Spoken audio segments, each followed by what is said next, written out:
Hello guys, welcome to Kiran with me channel guys. ಇವತ್ತಿನ ಈ ವಿಡಿಯೋದಲ್ಲಿ ಹರಿಹರ ಮಳ್ಳು ಮೂವಿ ಬಗ್ಗೆ ಎಕ್ಸ್ಪ್ಲೇನನ್ನು ಕೂಡ ಮಾಡ್ತಾ ಇದ್ದೀನಿ. ಯಾರ್ಯಾರು ನನ್ನ ಯೂಟ್ಯೂಬ್ ಚಾನಲ್ ನೋಡ್ತಿದ್ದೀರಾ ತಪ್ಪದೇ ಸಬ್ಸ್ಕ್ರೈಬ್ ಮಾಡ್ಕೊಳ್ಳಿ ಗಾಯ್ಸ್.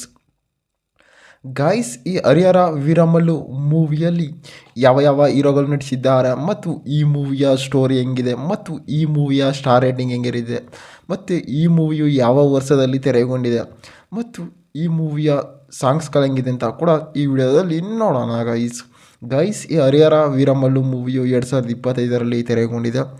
ಈ ಮೂವಿಯ ಬಜೆಟ್ ನೋಡೋದಾದರೆ ಸುಮಾರು 250 ಕೋಟಿ ಬಜೆಟನ್ನು ಹಾಕಿದ್ದಾರೆ ಮತ್ತು ಈ ಮೂವಿಯ ಕಲೆಕ್ಷನ್ ನೋಡೋದಾದರೆ ಸುಮಾರು 118 ಕೋಟಿ ಕಲೆಕ್ಷನ್ ಆಗಿದೆ ಅಂತ ಕೂಡ ಹೇಳಬಹುದು.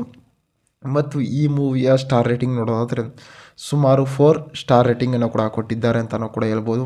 ಮತ್ತು ಈ ಮೂವಿಯ ಹೀರೋ ನೋಡೋದಾದರೆ ಪವನ್ ಕಲ್ಯಾಣ್ ಅವರು ಕೂಡ ಈ ಮೂವಿಯಲ್ಲಿ ಹೀರೋ ಆಗಿ ನಟಿಸಿದ್ದಾರೆ ಮತ್ತು ಪವನ್ ಕಲ್ಯಾಣ್ ಅವರು ದೊಡ್ಡ ಮಟ್ಟದ ಮೂವಿಯಾಗಿ ತೆರೆಗೊಂಡಿದ್ದಾರೆ ಅಂತಲೂ ಕೂಡ ಹೇಳ್ಬೋದು ಗೈಸ್. ಅಂತಾರೆ ಹರಿಹರ ವೀರಮಲ್ಲು ಅಂತಂದರೆ ಹರಿಹರ ಅಂತಂದರೆ ಒಂದು ಫ್ಯಾಮಿಲಿ, ವೀರಮಲ್ಲು ಅಂತಂದರೆ ಒಂದು ಫ್ಯಾಮಿಲಿ ಗೈಸ್. ಅದರಿಂದ ಒಂದು ಮನೆತನ ಏನಾಗಿರುತ್ತೆ, ಹರಿಹರ ಮನೆತನ ಅವರು ಮತ್ತು ವೀರಮಲ್ಲು ಮನೆತನ ಅವರು ಕೂಡ ಒಂದು ಫ್ಯಾಮಿಲಿ ಇದ್ದಾಗ ಏನಾಗುತ್ತೆ ಅಂತಾರೆ ಅವರಿಬ್ಬರು ಕಂಡ ಒಂದು ರೀತಿ ದ್ವೇಷ ಇರುತ್ತೆ ಅಂತಂದರೆ ಯಾವಾಗಲೂ ಕೂಡ. ಮತ್ತು ಇವರು ಏನು ಮಾಡ್ತಾರೆ, ಒಂದು ಯುದ್ಧವನ್ನು ಕೂಡ ಸ್ಟಾರ್ಟ್ ಮಾಡ್ತಾರೆ.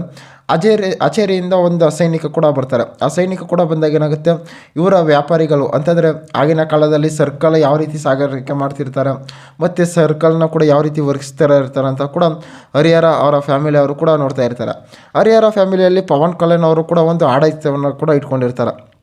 ಅಂತಂದರೆ ಒಂದೂರಿನಿಂದ ಒಂದೂರಿಗೆ ಸರ್ಕಲ್ನ ಯಾವ ರೀತಿ ಸಂಭಾಳಿಸಬೇಕು ಮತ್ತು ಸರ್ಕಲ್ಗೆ ಯಾವ ರೀತಿ ಬೇಡಿಕೆ ಇದೆ ಮತ್ತು ಸರ್ಕಲ್ ಹೆಚ್ಚಾಗಿ ಎಲ್ಲಿ ಬಳಸ್ತಾರೆ ಅಂತ ಕೂಡ ಪವನ್ ಕಲ್ಯಾಣ್ ಅವರು ಕೂಡ ತಿಳ್ಕೊಂಡಿರ್ತಾರೆ ಗಾಯ್ಸ್. ಈ ಹರಿಹರ ವೀರಮಲ್ಲು ಮೂವಿಯು ಒಂದು ದೊಡ್ಡ ಮಟ್ಟದಲ್ಲಿ ಬಿಡುಗಡೆಯಾಗಿದೆ ಅಂತಲೂ ಕೂಡ ಹೇಳ್ಬೋದು. ಆದರೆ ಈ ಮೂವಿಯ ಸ್ಟಾರ್ ರೇಟಿಂಗು ಕೂಡ ಸುಮಾರಾಗಿ ಕೊಟ್ಟಿದ್ದಾರೆ ಅಂತಲೂ ಕೂಡ ಹೇಳ್ಬೋದು. ಮತ್ತು ಈ ಮೂವಿಯು OTTಯಲ್ಲಾಗಿರ್ಬೋದು ಮತ್ತು ಹಲವಾರು ಪ್ಲ್ಯಾಟ್ಫಾರ್ಮಲ್ಲಾಗಿರ್ಬೋದು ಈ ಮೂವಿಯು ಮಾಡ್ತಿದೆ ಅಂತ ಕೂಡ ಹೇಳ್ಬೋದು. ಮತ್ತು ಈ ಮೂವಿಯು 2025ರಲ್ಲಿ ಕೂಡ ತೆರೆಗೊಂಡಿದೆ ಅಂತ ಕೂಡ ಹೇಳ್ಬೋದು ಗೈಸ್. ಮತ್ತು ಈ ಹರಿಹರ ವೀರಮಲ್ಲು ಮೂವಿಯಲ್ಲಿ ಫೈಟಿಂಗ್ಗಳಾಗಿರ್ಬೋದು, ಸಾಂಗ್ಸ್ಗಳಾಗಿರ್ಬೋದು, ಡೈಲಾಗ್ಗಳಾಗಿರ್ಬೋದು ಮೂವಿಯಲ್ಲಿ ಸಖತ್ತಾಗಿ ಕೊಟ್ಟಿದ್ದಾರೆ ಅಂತಲೂ ಕೂಡ ಹೇಳ್ಬೋದು. ಮತ್ತು ಈ ಹರಿಹರ ವೀರಮಲ್ಲು ಮೂವಿಯು ಅಂದರೆ ಯಾವ ರೀತಿ ಒಂದು ರಾಜರ ಮನೆತನಗಳು ಯಾವ ರೀತಿ ಆಗಿನ ಕಾಲದಲ್ಲಿ ಒಂದು ಬಂಡವಾಳನ ಇಟ್ಕೊಂಡು ಯಾವ ರೀತಿ ಸಂಪಾದನೆಯನ್ನು ಮಾಡ್ತಾಯಿದ್ರು ಮತ್ತು ಯಾವ ರೀತಿ ಆ ಒಂದು ಜನವನ್ನು ಆಡಳಿತದಲ್ಲಿ ಇಟ್ಕೋತಿದ್ರು ಅಂತ ಕೂಡ